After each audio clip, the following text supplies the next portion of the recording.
Capítulo 2. ¿El señor Forestier, por favor? Tercero izquierda. El portero había contestado con amabilidad, que revelaba cierta consideración por el inquilino. Georges duró y subió la escalera.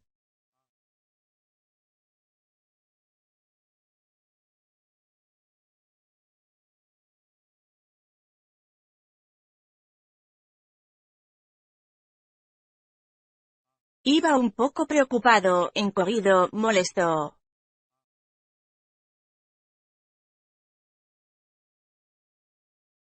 Vestía el frac por primera vez en su vida, y el conjunto de su indumento le causaba cierta inquietud.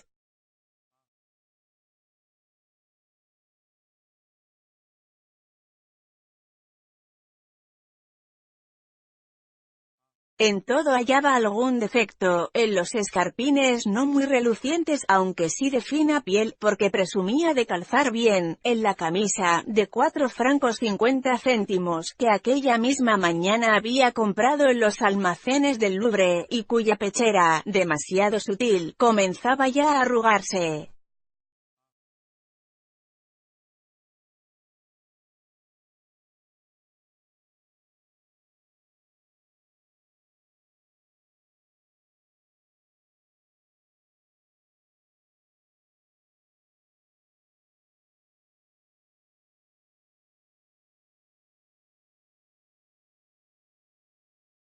Sus demás camisas, las de diario, estaban ya tan estropeadas que ni siquiera había podido utilizar las que se hallaban menos malas.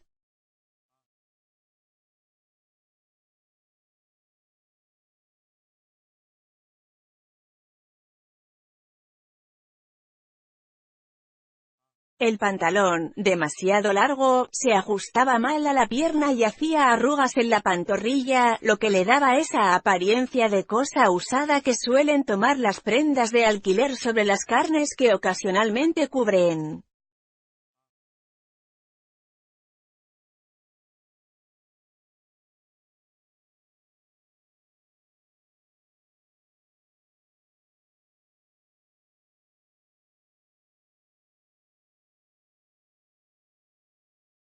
El frac era lo único que podía pasar, pues había conseguido encontrar uno a su media, poco más o menos.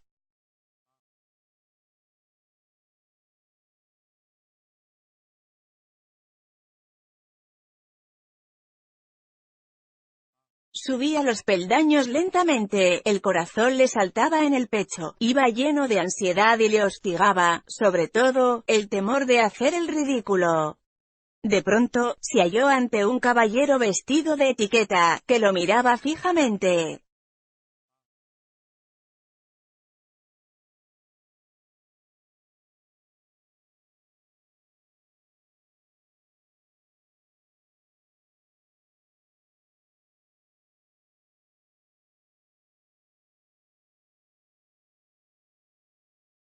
Tan cerca se hallaban el uno del otro, que duró y retrocedió un paso y se quedó, al fin, estupefacto. Era él mismo, reflejado por un gran espejo vertical, que en el descansillo del primer piso copiaba la perspectiva de la galería.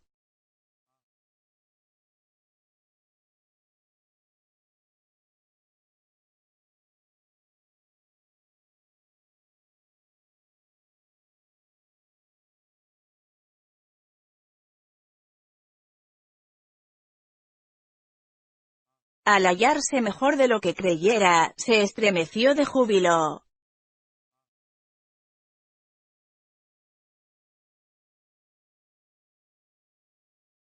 Como en su casa no tenía otro espejo sino el de mano que usaba para afeitarse, no había podido contemplarse de cuerpo entero, y una incompleta visión de su improvisada vestimenta había hecho exagerar sus imperfecciones. La idea de parecer grotesco le volvía loco.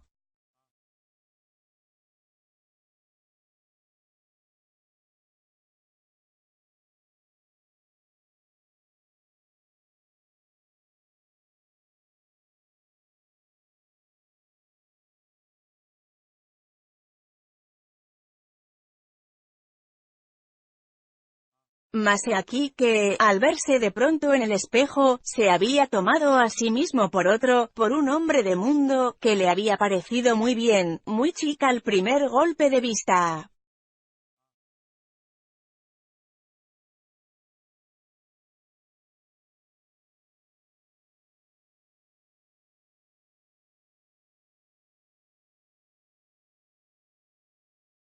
Y ahora, al mirarse con más cuidadosa atención, reconocía que, en realidad, el conjunto no dejaba nada que desear.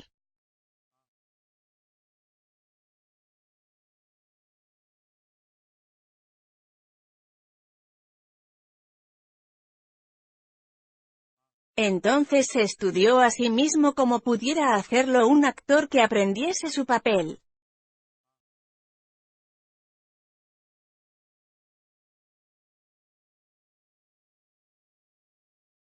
Sonrió, se tendió la mano, expresó por medio de gestos variados sentimientos, el asombro, el placer, la aprobación, y graduó la sonrisa y la intención de la mirada para mostrarse galante con las damas y hacerles comprender que las admiraba y las deseaba.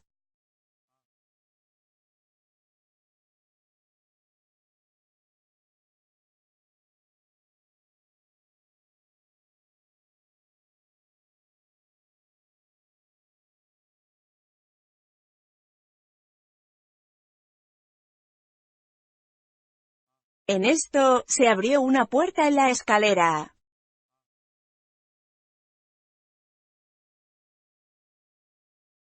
Duroy tuvo miedo de ser sorprendido y comenzó a subir de nuevo, muy deprisa, y con el temor de que algún invitado de su amigo le hubiese visto hacer aspavientos.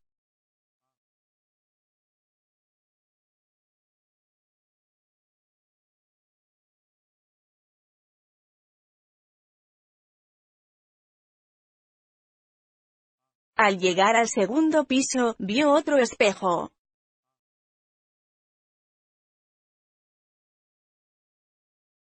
Y se encontró verdaderamente elegante.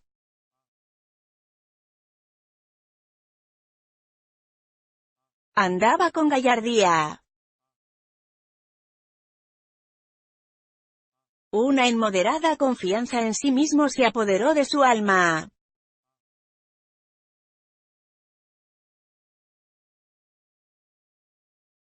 Triunfaría, sí, por su figura, por su deseo de llegar, por la resolución que advertía en sí y por la independencia de su carácter.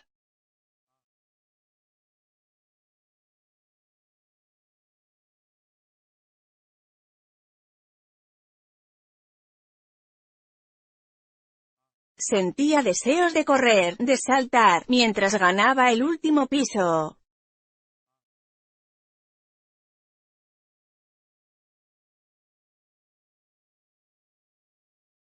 Se detuvo de nuevo, ante un tercer espejo, se retorció el bigote con ademán que le era familiar, se quitó el sombrero para arreglarse el pelo y murmuró a media voz como solía: «Excelente invento, a fe mía».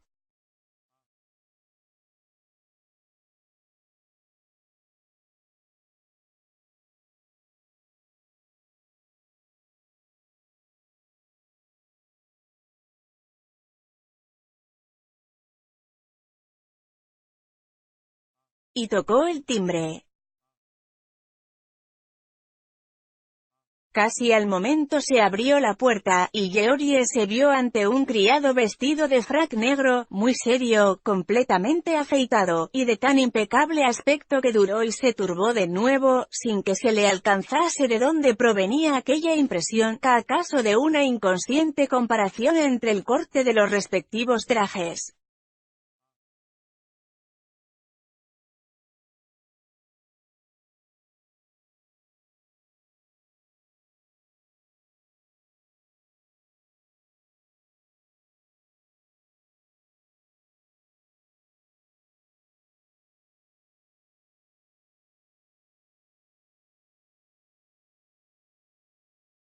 El lacayo, que calzaba zapatos de charol, preguntó, mientras cogía el sobretodo que Duroy llevaba al brazo por miedo de que se viesen las manchas.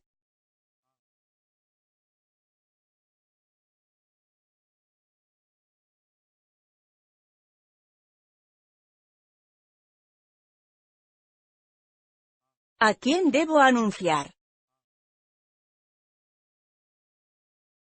Y levantando una cortina, lanzó el nombre al salón, donde lo invitó a entrar.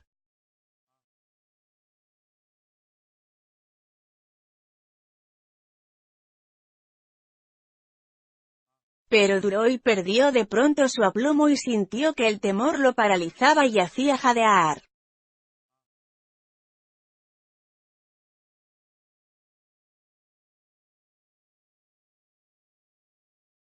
Iba, por fin, a entrar en la existencia que tanto había esperado, con que tanto había soñado.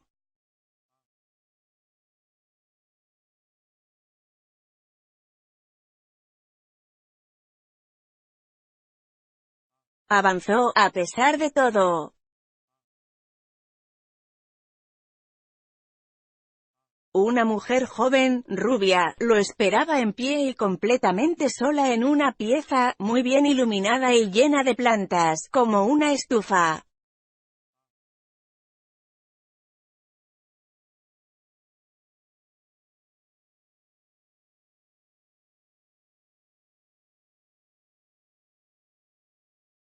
Se detuvo en seco, desconcertado por completo.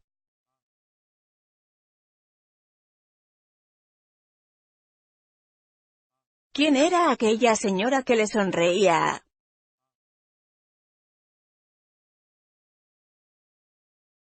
Al fin se acordó de que Forestier era casado. Y la idea de que aquella linda rubia debía ser la esposa de su amigo, acabó de deslumbrarle.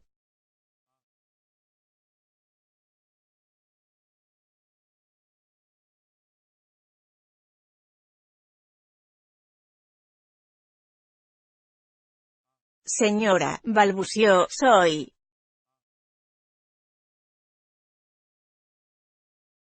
Ella le tendió la mano. Ya lo sé, caballero. Charles me ha contado su encuentro de anoche, y celebro mucho que mi marido haya tenido la buena ocurrencia de invitarle a cenar hoy con nosotros.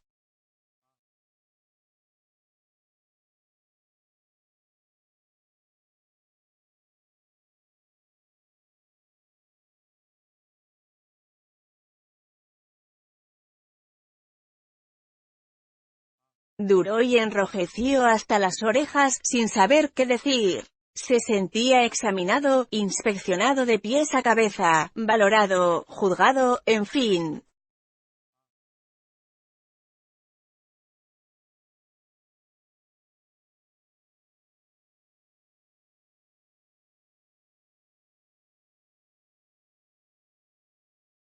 Hubiera querido excusarse, inventar alguna razón que expliquéis los descuidos de su atavío, pero no encontró ninguna, y no se atrevió a tocar este delicado asunto.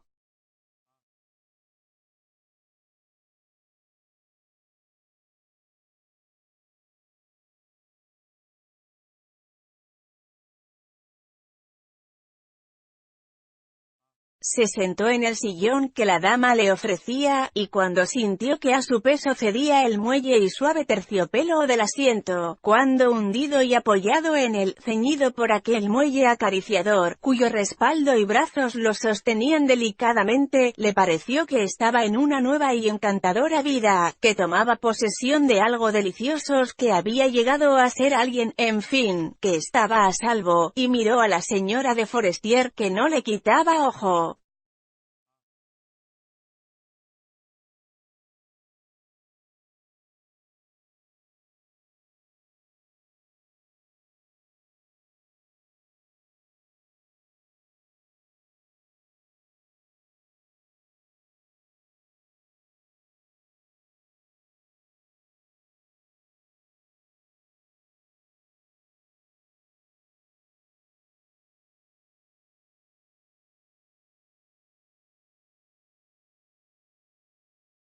Llevaba un vestido de cachemira azul pálido, que delineaba perfectamente su esbelto talle y su opulento pecho.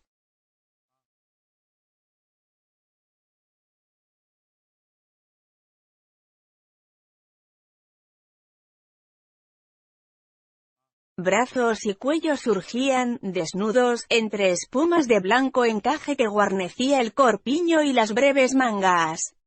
Los cabellos que se encopetaban sobre la frente, se rizaban levemente en la nuca y formaban como una nube de rubio césped.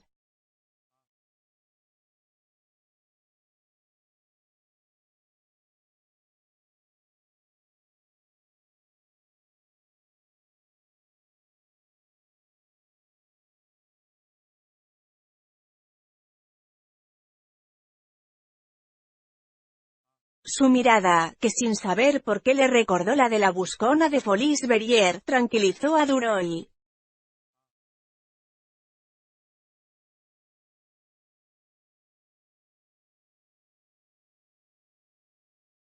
Los ojos de la dama eran grises, de un gris azulado, que le daban extrema expresión, la nariz fina, los labios gruesos, la barbilla, un tanto carnosa, componían un conjunto irregular y seductor, lleno de encanto y picardía.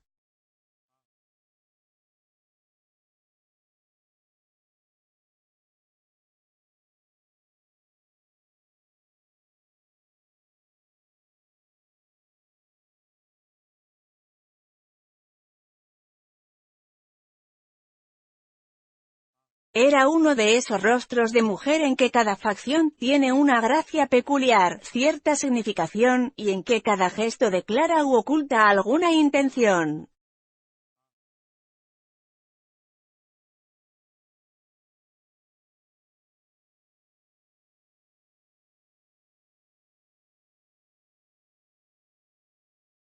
Al cabo de breve silencio, preguntó la señora.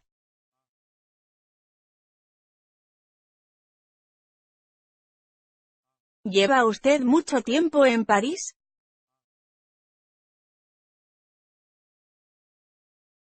Duroy, recobrándose poco a poco, respondió lentamente, solo unos meses, señora.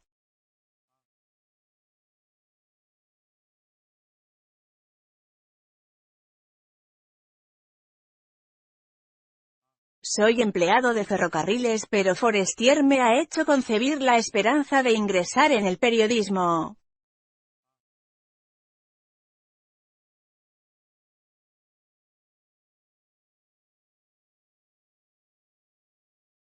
Se acentuó en ella la benevolencia de la sonrisa, y, bajando la voz, murmuró.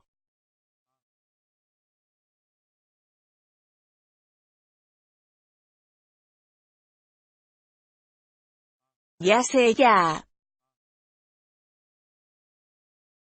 Sonó de nuevo el timbre.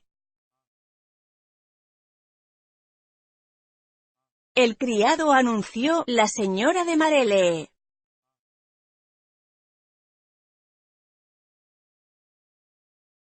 Era una mujer menuda y morena, una morenita, como suele decirse. Entró con aire avispado. Llevaba un vestido oscuro, que dibujaba y como modelaba de pies a cabeza el cuerpo.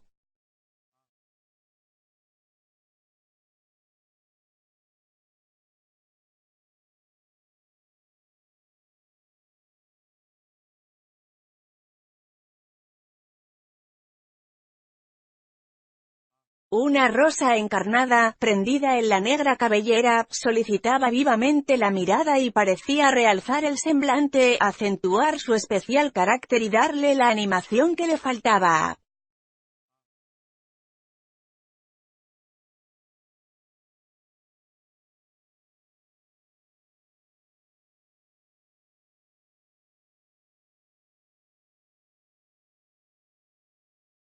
Le seguía una muchachita todavía de corto.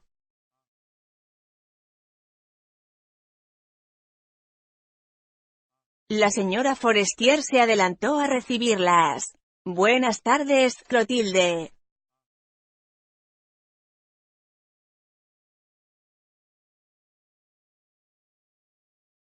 Buenas tardes, Madeleine. Se besaron ambas. Después, la niña ofreció su frente con el aplomo de una persona mayor, y dijo, buenas tardes, prima.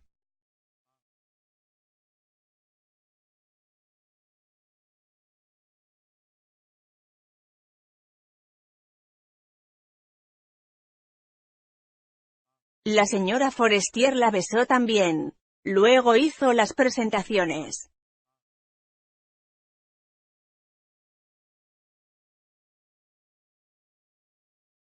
El señor Georges Duroy, buen camarada de Charles. La señora de Marelle, mi amiga y algo pariente.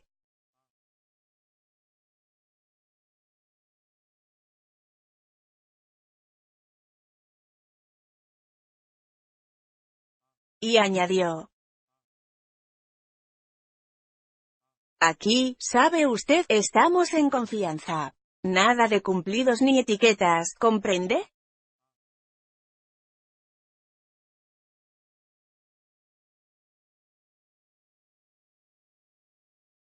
El joven se inclinó.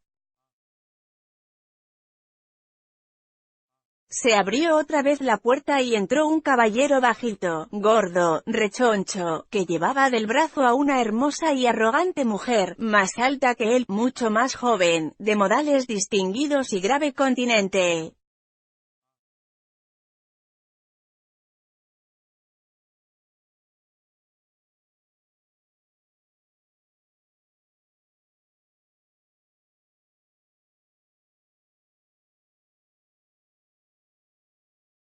Era el señor Walter, diputado, financiero, negociante, hombre rico, judío y meridional, director de la Vie Française, y su mujer, hija de un banquero que se apellidaba Basile Rabalau.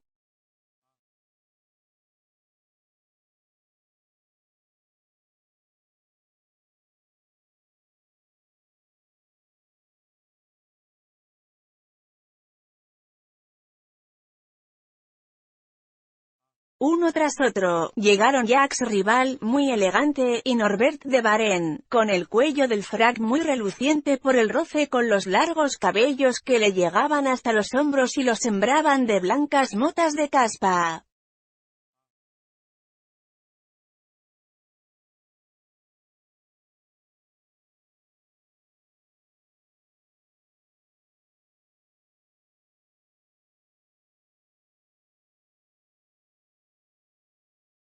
La corbata, mal anudada, no delataba ciertamente que la estrenase aquel día. Avanzó haciendo carantoñas de viejo presumido, y cogiendo la mano de la señora de Forestier le besó la muñeca.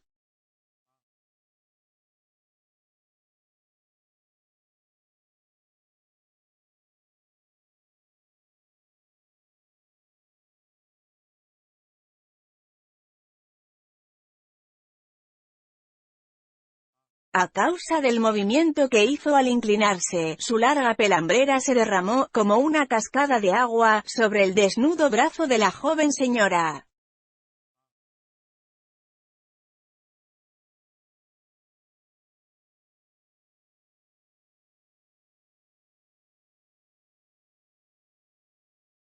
Forestier llegó, a su vez, excusándose por su retraso.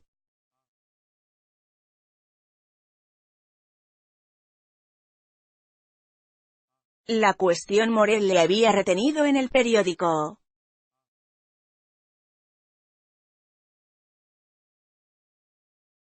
El señor Morel, diputado radical, acaba de dirigir una interpelación al ministerio sobre la petición de un crédito para la colonización de Argelia.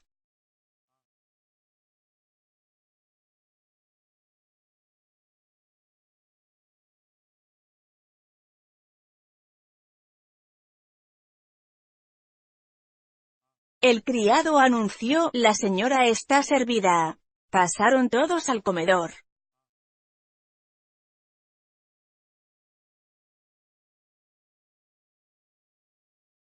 A Duroy lo sentaron entre la señora de Marelle y su hija.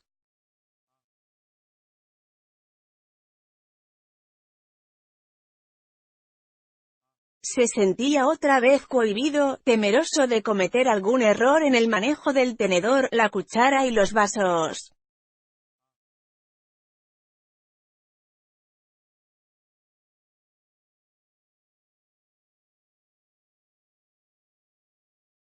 De estos había 4, uno de ellos ligeramente azul.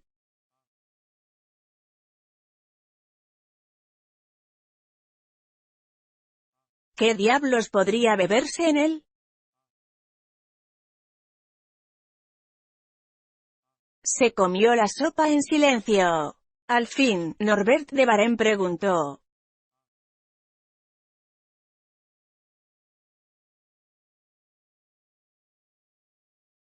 ¿Han leído ustedes el proceso de Gautier?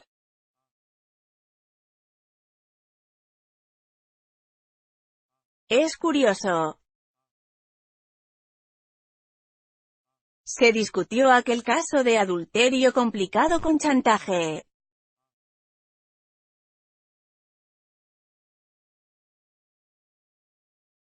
No se habló como se habla de estas cosas en el seno del hogar siguiendo los relatos de los periódicos, sino como se habla de una enfermedad entre médicos o de legumbres entre fruteros.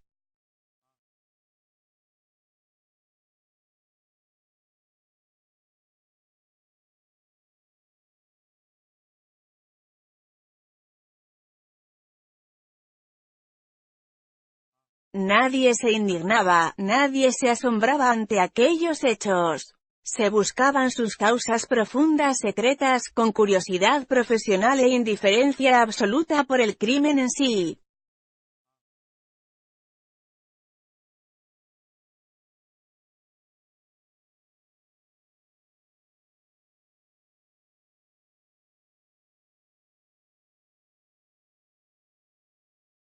Trataban de explicarse claramente el origen de los actos, de determinar los fenómenos cerebrales que habían engendrado el drama, resultado científico de un particular estado de ánimo.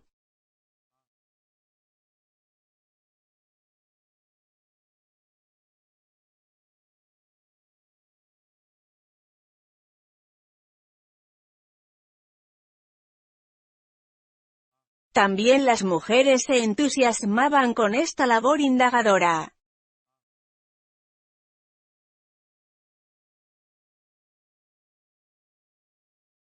Se pasó también revista a otros sucesos recientes, se los examinó y comentó, se les dio 1000 vueltas para ver todas sus caras, con ese golpe de vista y esa manera especial de los traficantes en noticias, de los que expenden o despachan por líneas la comedia humana, como se examinan, revuelven y pesan en el comercio los objetos que se van a entregar al público.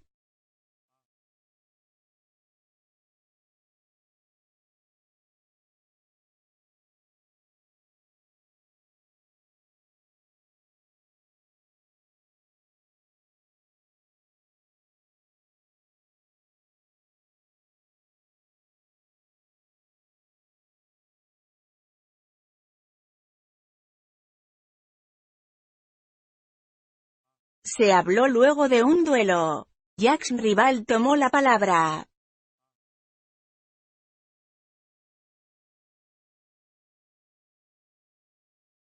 Aquello le pertenecía. Nadie como él podía tratar aquel asunto.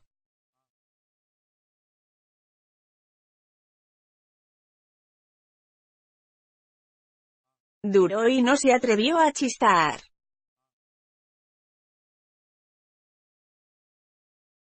A veces miraba a su vecina, cuyo cuello, bien llenito, le gustaba.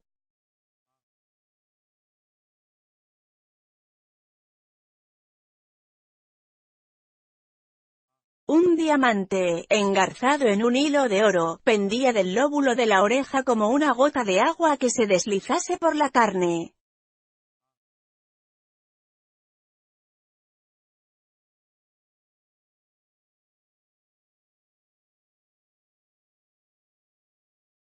De cuando en cuando, la señora hacía una observación.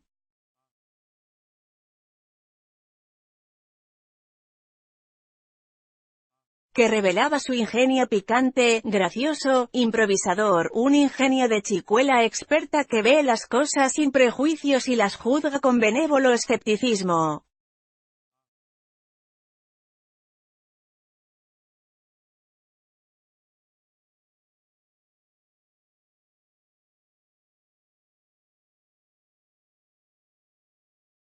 En vano buscaba Duroy alguna galantería que dirigirle, no hallando ninguna, se dedicó a la hija, le llenaba el vaso, le hacía plato, la servía, en fin.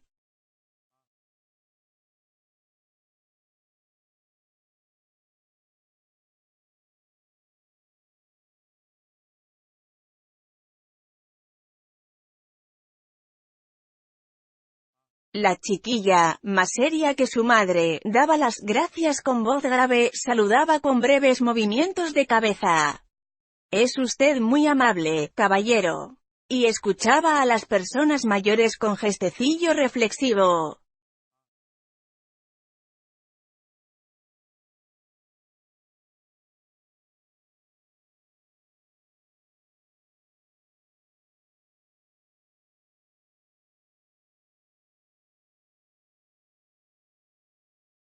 La comida estaba muy bien y encantó a todos.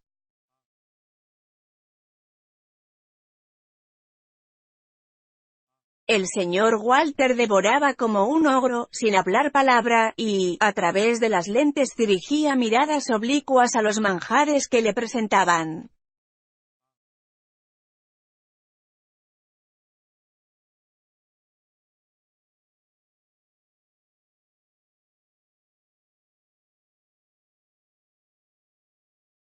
Norbert de Varenne, que estaba frente a él, dejaba caer gotas de sudor sobre la pechera de la camisa.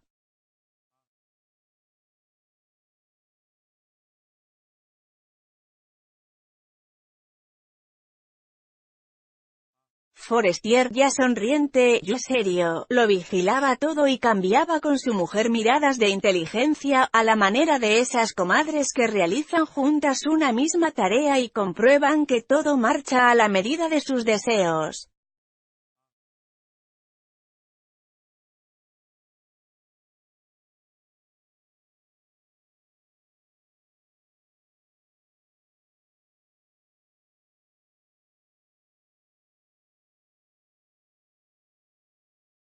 Los rostros iban enrojeciendo y las voces crecían. A cada instante, los criados murmuraban a los oídos de los invitados.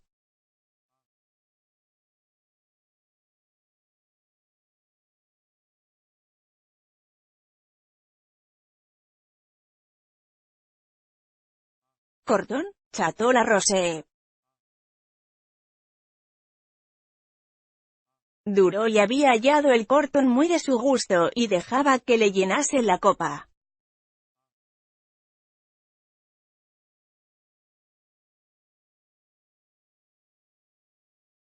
Una deliciosa alegría se iba despertando en él. Era una alegría cálida que le subía desde el vientre hasta la cabeza, le corría por los miembros y le penetraba por entero.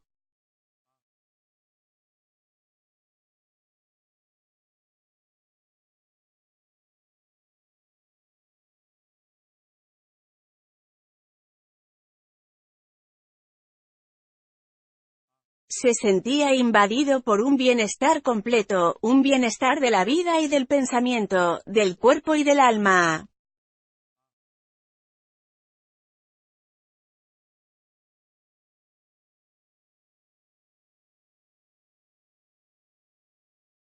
Y le acometió un deseo invencible de hablar, de hacerse notar, de ser escuchado, estimado como esos hombres cuyas menores expresiones se saborean con delectación.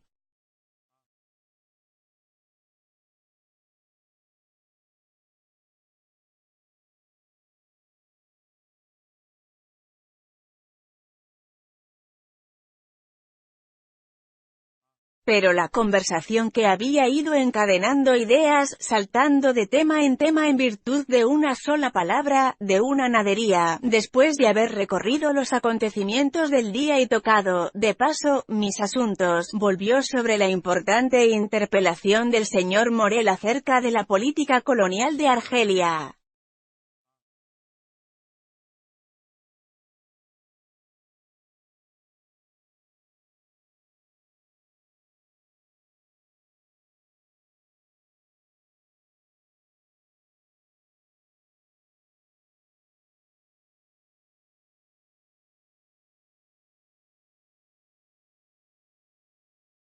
Entre dos platos, el señor Walter dijo algunas chuscadas, porque era por naturaleza escéptico y grosero.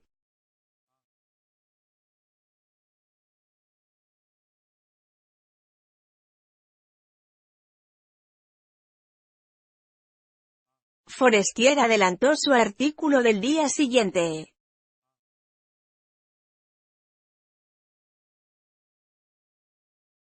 Jacques Rival reclamó un gobierno militar, con concesiones de tierra a cuantos oficiales contaban más de 30 años de servicios en las colonias.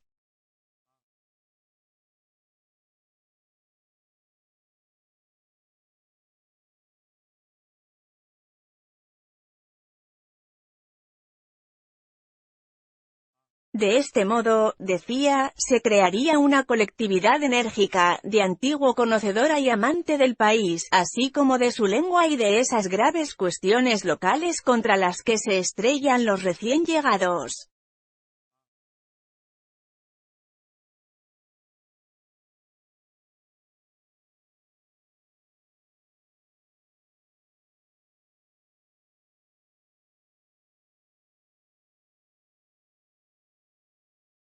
Norbert de Varel le interrumpió. Sí, lo sabrán todo, excepto la agricultura.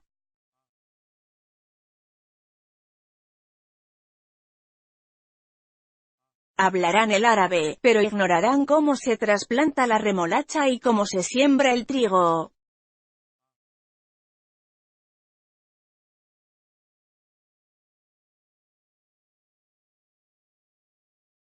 Estarán fuertes en esgrima, pero débiles en abonos.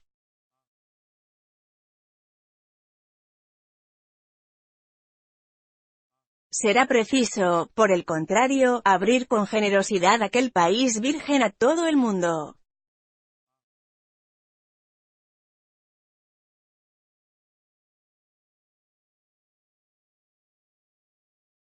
Los hombres inteligentes podrán hacerse allí una posición. Los demás sucumbirán.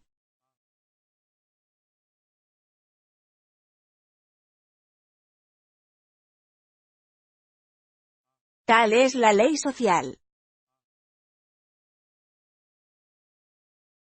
Siguió un breve silencio. Todos sonreían.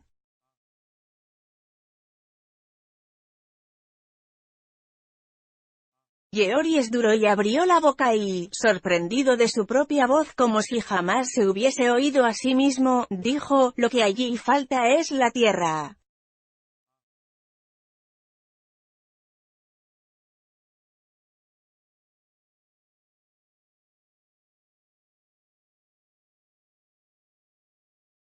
Las propiedades verdaderamente fértiles cuestan tan caras como en Francia, y son adquiridas por parisinos ricos, que quieren colocar bien sus fondos.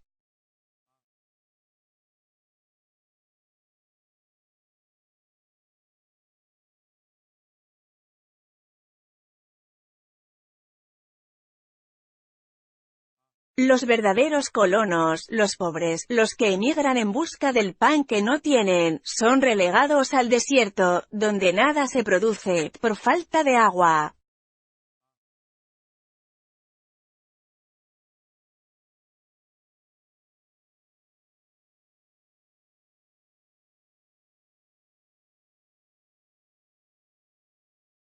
Todo el mundo le miraba, y él se sentía enrojecer.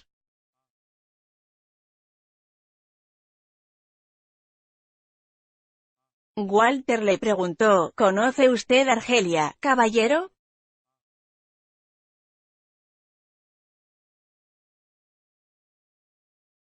Sí, señor, respondió Georges. He estado allí 22 meses, y he vivido en las 3 provincias.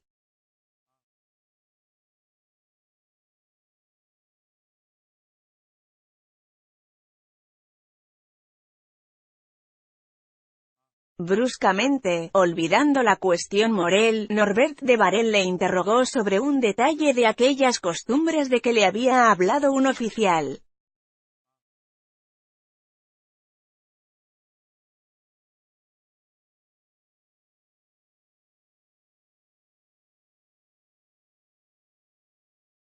Se trataba del MZB, esa extraña y diminuta república árabe, brotaba en el centro del Sáhara, lo más árido y cruel de aquella ardiente región.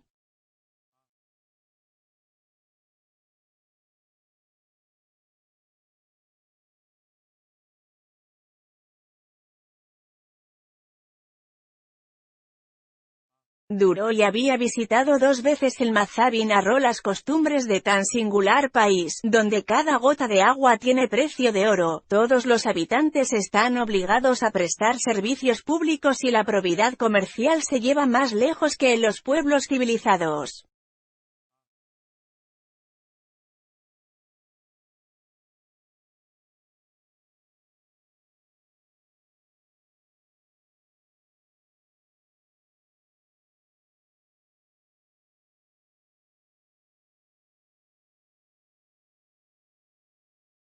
Hablaba con cierta verbosidad parlanchina, animado por el vino y el deseo de agradar.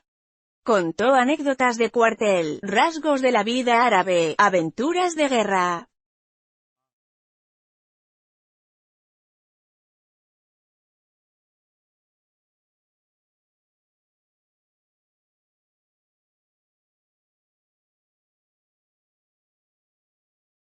Halló, incluso, palabras de color apropiado para describir aquellas comarcas bajo la llama devoradora del sol.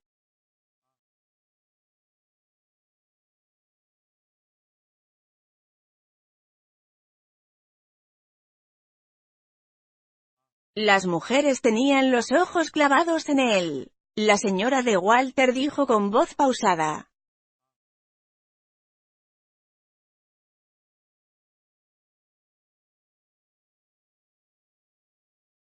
Con sus recuerdos podría usted escribir una encantadora serie de artículos.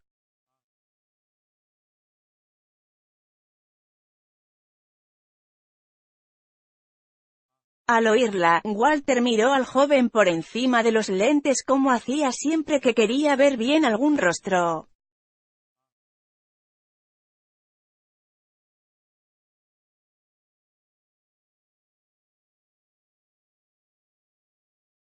En cambio, los platos los miraba por debajo de los cristales.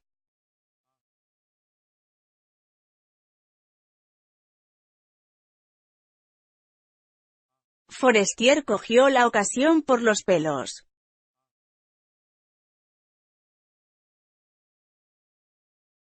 Mi querido jefe, dijo, acabo de hablarle a usted de Georges Duroy y de pedirle que lo designe para ayudarme en la información política.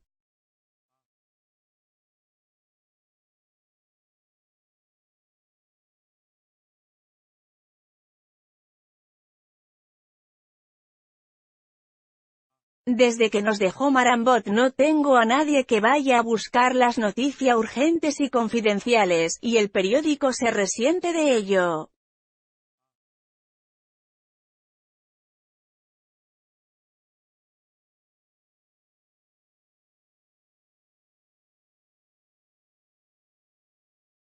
El viejo Walter se puso serio y se afianzó bien los lentes para mirar cara a cara a Duroy.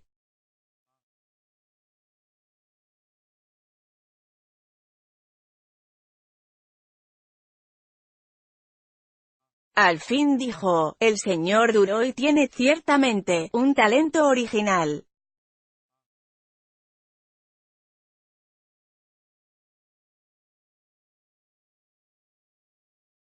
Si mañana, a las 3 quiere venir a hablar conmigo, arreglaremos definitivamente este asunto.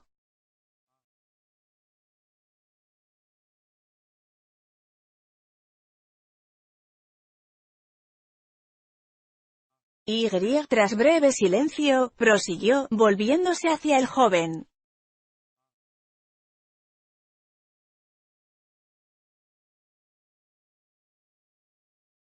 Por lo pronto, háganos unos cuantos artículos, una especie de fantasía sobre el tema de Argelia.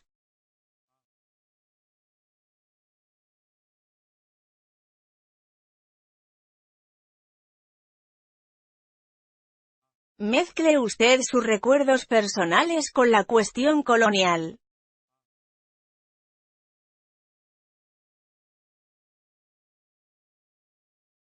Esto es de actualidad, de palpitante actualidad, y estoy seguro de que gustará mucho a nuestros lectores.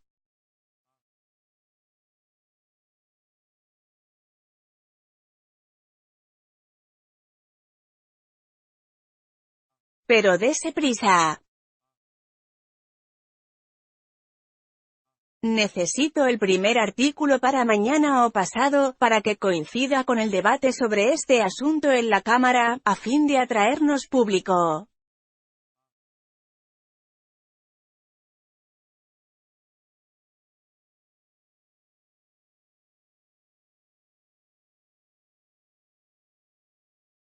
La señora de Walter dijo, con la expresión a un tiempo graciosa y grave que ponía en todo, y que daba cierto aire de favor a sus palabras. Tiene usted un verdadero título, recuerdos de un oficial de cazadores en África.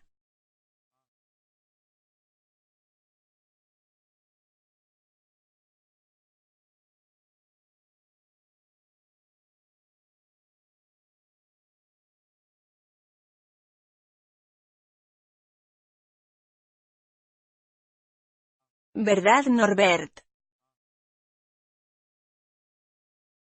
El veterano poeta, que solo tardíamente había conocido la fama, detestaba y temía a los recién llegados.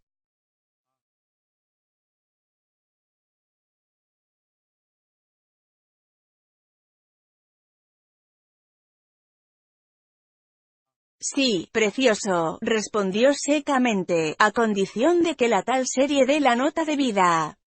Ahí está la dificultad, en dar la nota justa, lo que en música se llama el tono.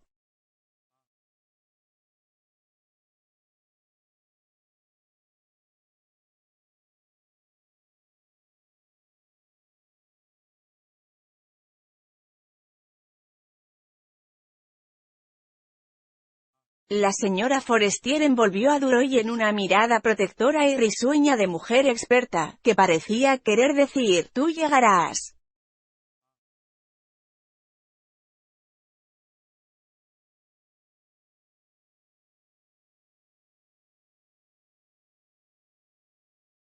La señora de Marelle se había vuelto varias veces hacia el joven, y el diamante temblaba sin tregua en su oreja, como si la gota de agua fuese a desprenderse y caer.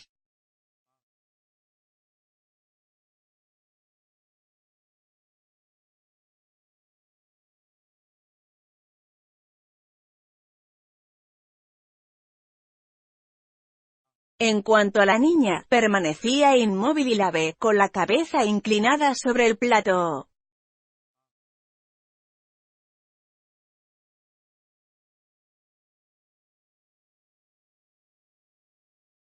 Pero ya el criado recorría la mesa, vertiendo en las copas azules vino de Johannisberg, y Forestier, saludando a Walter, brindaba.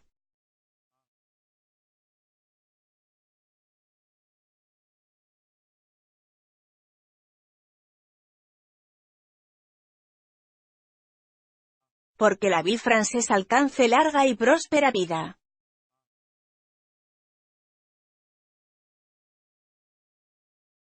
Todos se volvieron hacia el propietario del periódico, que sonreía. Duroy, ebrio de triunfo, vació de un trago su copa.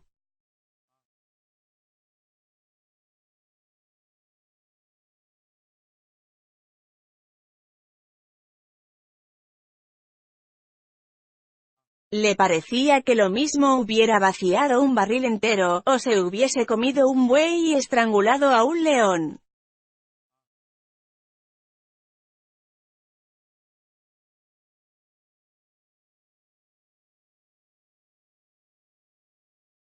Sentía un vigor sobrehumano, así en el alma como en el cuerpo, una resolución invencible y una infinita esperanza.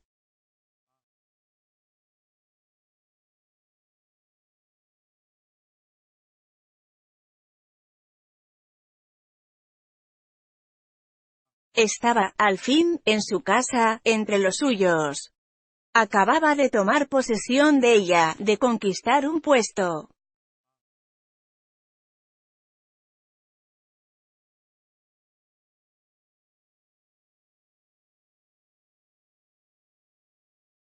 Su mirada se posó en los rostros que le rodeaban con una seguridad en sí mismo nueva en él, y, por primera vez, se atrevió a dirigir la palabra a su vecina.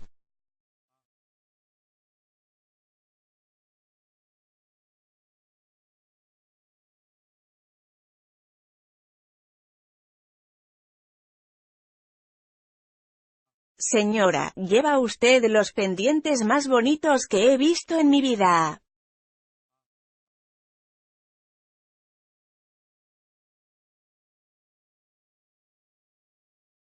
La dama se volvió hacia él, sonriendo.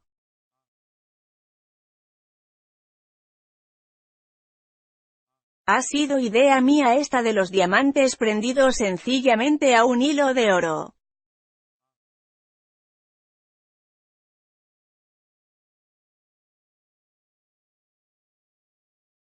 Parecen gotas de rocío, ¿verdad?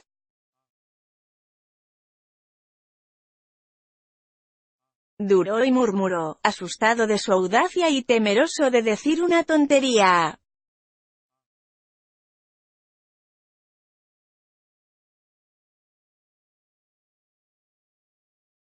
Son encantadores. Pero el estuche da más valor a la alhaja.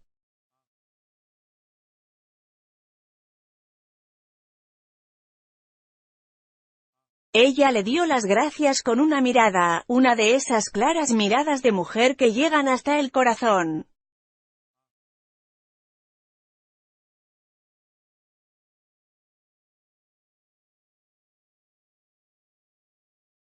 Y como en aquel momento volviera Duroy la cabeza, sus ojos tropezaron de nuevo con los de la señora Forestier, siempre benévola, pero en los que ahora creyó ver una alegría más viva, una expresión maliciosa y alentadora.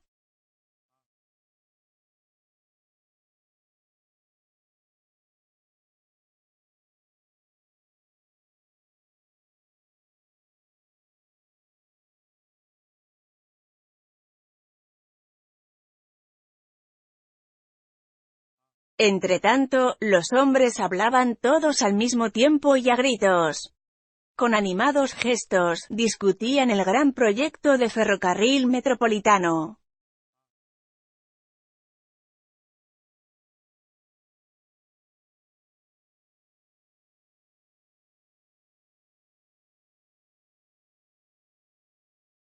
El tema no estuvo agotado hasta una vez terminados los postres, pues cada cual tenía una porción de cosas que decir acerca de la lentitud de los medios de comunicación en el interior de París, los inconvenientes de los tranvías, las molestias de los ómnibus y la grosería de los cocheros de punto.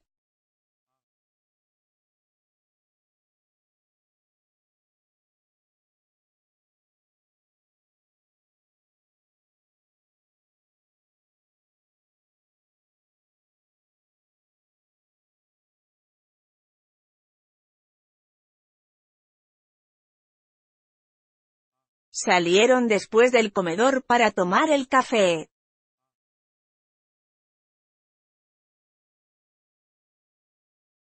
Duroy, por bromear, ofreció el brazo a la niña.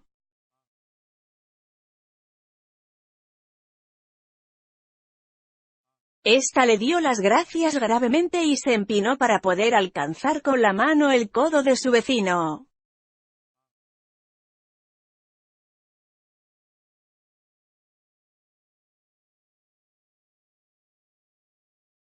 Al entrar en el salón, Georges tuvo otra vez la sensación de entrar en un invernadero.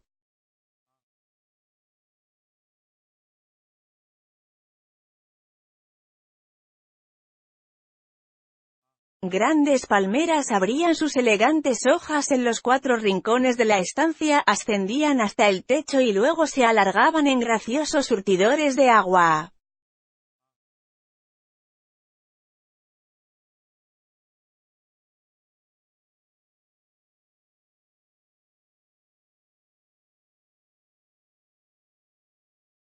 A ambos lados de la chimenea, dos cauchos de tronco cilíndrico, como columnas, alzaban sus largas hojas de un verde oscuro, y sobre el piano, dos arbustos desconocidos, de forma circular y cubiertos de flores, de color rosa las del uno y blanco las del otro, tenían apariencia de plantas artificiales, inverosímiles, demasiado bellas para ser verdaderas.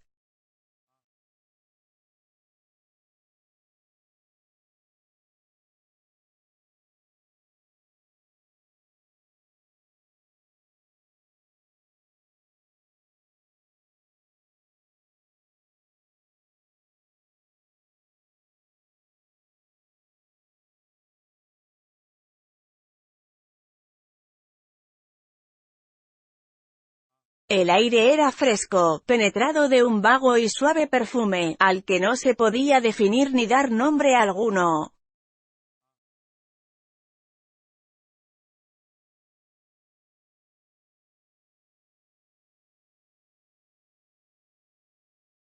El joven, ya más dueño de sí, contemplaba atentamente el aposento.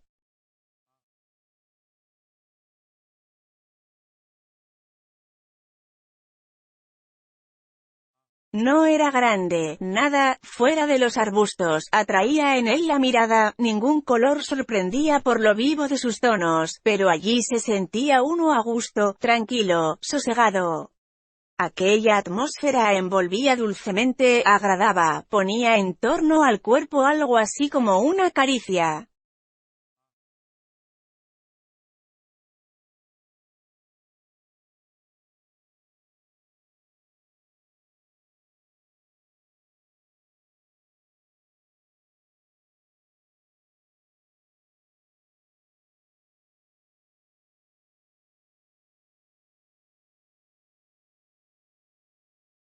Las paredes estaban tapizadas en tela antigua, de color violeta, sembrada de florecitas amarillas tamañas como moscas.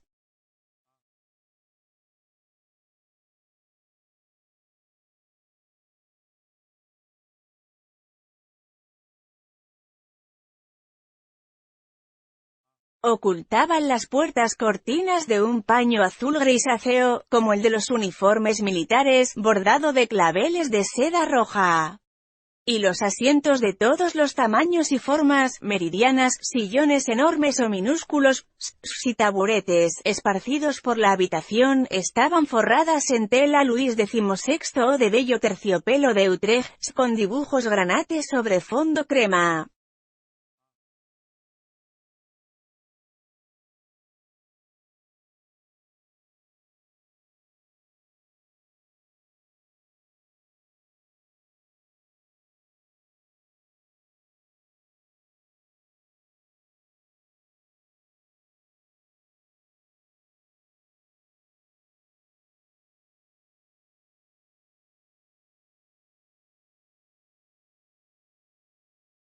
Una tacita de café, señor Duroy. La señora Forestier le tendía en un plato una llena, con aquella amistosa sonrisa que nunca se separaba de sus labios.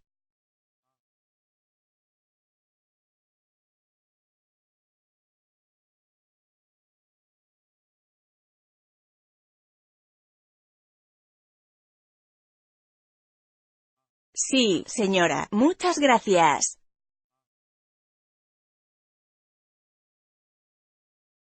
Tomó él la taza, y mientras se inclinaba, muy apurado, para coger con las pinzas de plata un terrón del azucarero que llevaba la niña, la joven dueña de la casa le dijo a media voz: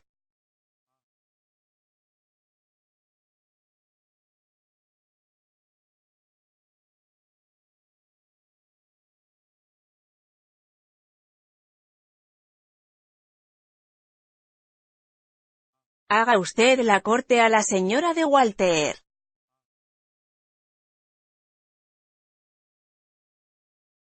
Y se alejó antes que él pudiera responder palabra.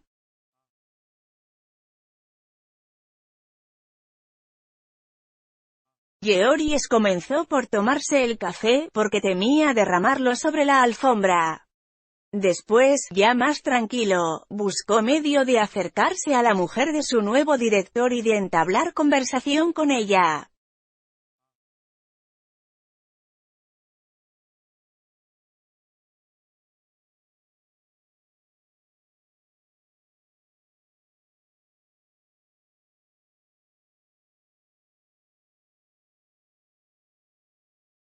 De pronto, advirtió que la dama tenía una taza vacía en la mano y que, como quiera que no tuviese cerca una mesa donde dejarla, no sabía qué hacer con ella.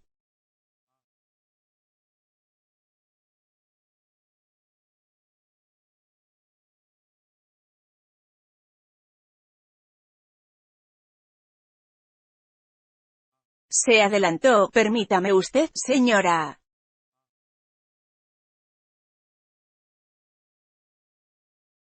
«Gracias, caballero». Se llevó la taza y volvió a poco.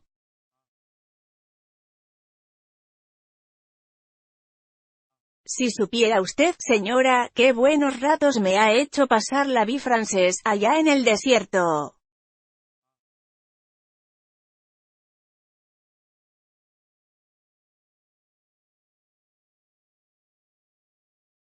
Verdaderamente es el único periódico que se puede leer lejos de Francia, porque es más literario, más espiritual y menos aburrido que los demás.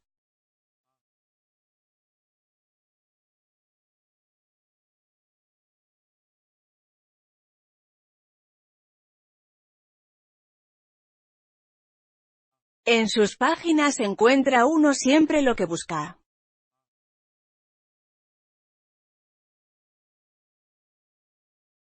Sonrió ella con amable indiferencia, y respondió gravemente.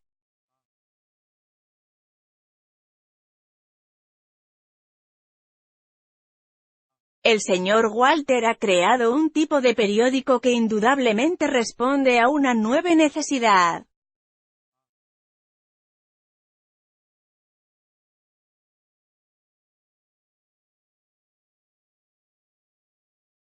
Comenzaron a hablar. Duroy tenía una conversación fácil, trivial, una voz agradable, mucha gracia en los ojos y, sobre todo, una seducción irresistible en el bigote.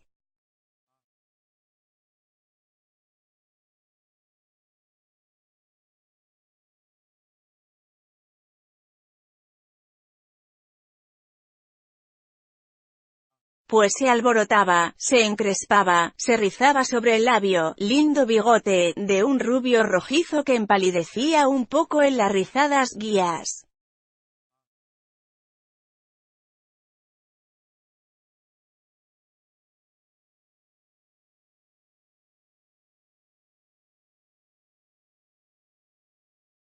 Hablaron de París, de sus alrededores, de las orillas del Sena, de los balnearios y de los placeres estivales, de todas las cosas, en resumen, corrientes y molientes, sobre las que se puede discurrir indefinidamente sin fatigar la inteligencia.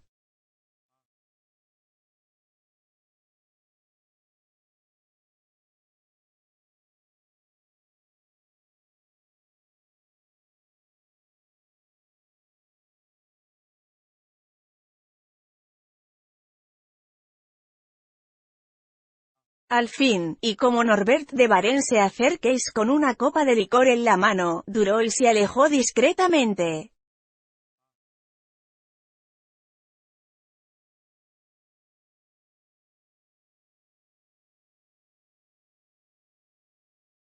La señora de Marelle, que acaba de hablar con la de Forestier, le llamó.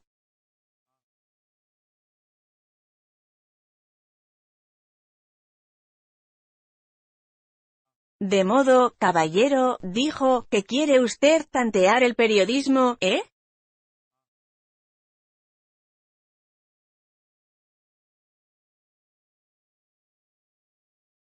Duroy asintió. Entonces él habló de sus proyectos en términos vagos. Luego recomenzó con ella la conversación que había tenido con la señora de Walter, pero como el joven dominase ya mejor el tema, se lució más, repitiendo, como de su propia cosecha, mucho de lo que acababa de oír.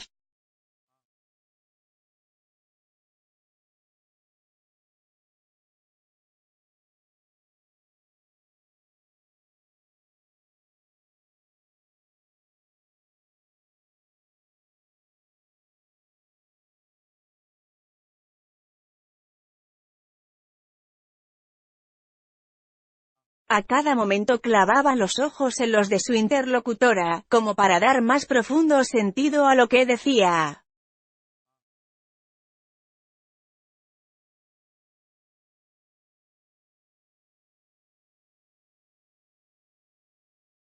Ella, a su vez, le contó algunas anécdotas, con la viveza de ingenio de la mujer que se tiene por espiritual y quiere ser siempre intencionada, y, tomándose confianza, le ponía la mano en el brazo, bajaba la voz para decirle naderías, que así cobraban tono de intimidad.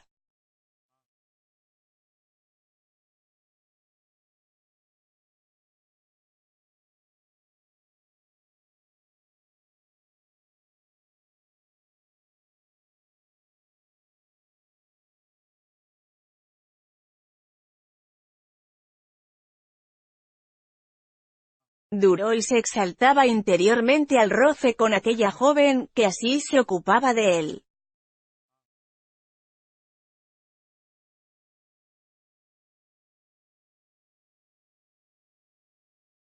Hubiese querido tener ocasión inmediata de sacrificarse por ella, de salvarla, de demostrarle lo que valía, y la lentitud de sus respuestas revelaba la preocupación de su pensamiento.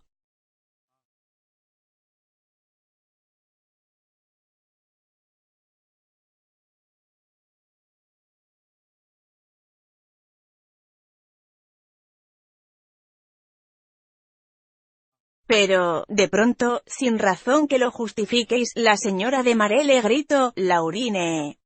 La niña se acercó inmediatamente.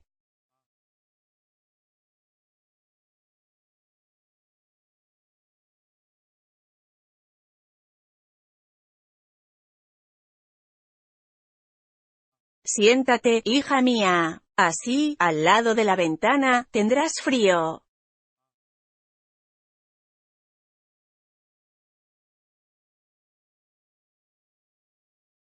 A Duroy le entraron unas ganas locas de besar a la pequeña.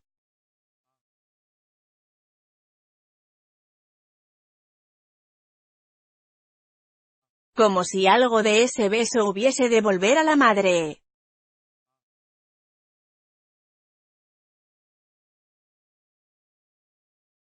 Con tono galante y paternal, preguntó: «¿Me permite usted que le dé un beso, señorita?».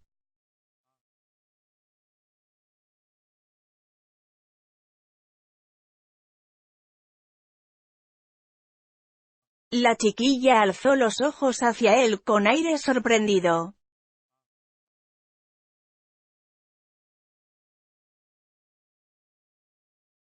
La señora de Maré le dijo riendo: «Respóndele».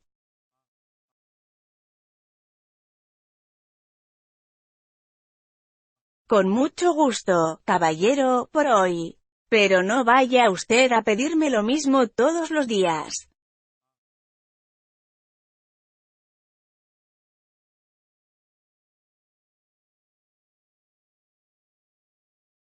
Duroy, sentándose al momento, sentó sobre sus rodillas a Laurine y rozó con los labios los finos y ondulados cabellos de la criatura.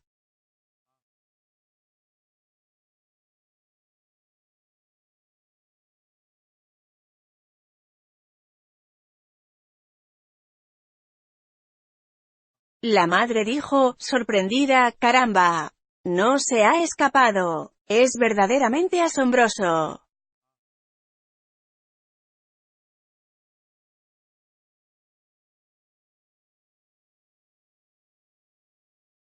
«Esta chiquilla no se deja besar más que por mujeres».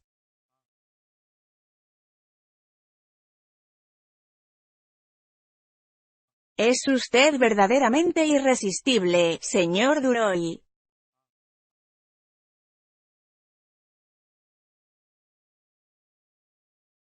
Georgie se enrojeció, sin responder, y con ligero movimiento columpió sobre su pierna a la niña.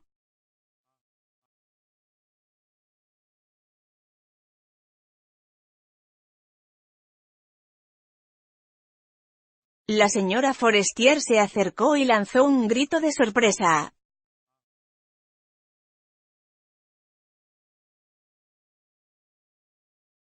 Toma, mirad a Laurine domesticada, ¡qué milagro!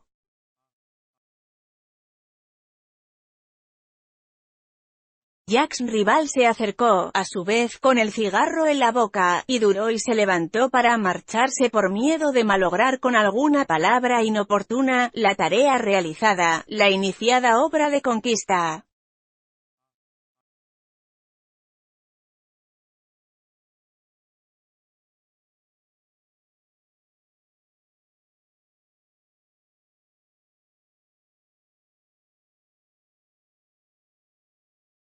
Se levantó, tomó y oprimió dulcemente las manitas que las mujeres le tendían, luego estrechó con fuerza las manos de los hombres.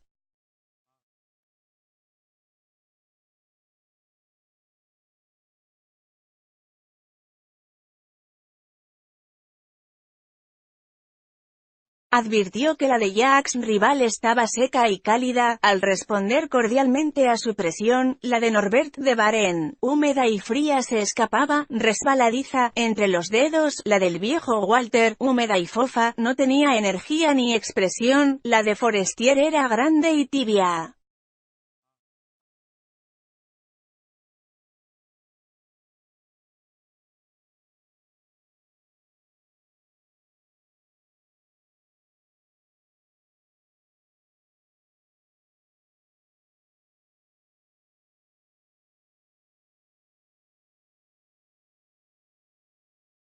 Su amigo le dijo a media voz.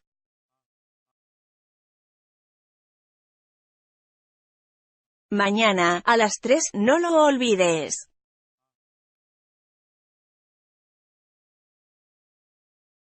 Oh, no, descuida.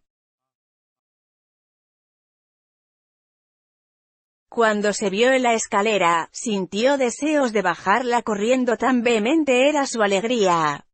Comenzó, pues, a saltar de dos en dos los peldaños, pero al llegar frente al gran espejo del segundo piso, vio a un señor que, brincando, le salía al encuentro, y se detuvo, avergonzado, como si le hubiesen pillado en falta.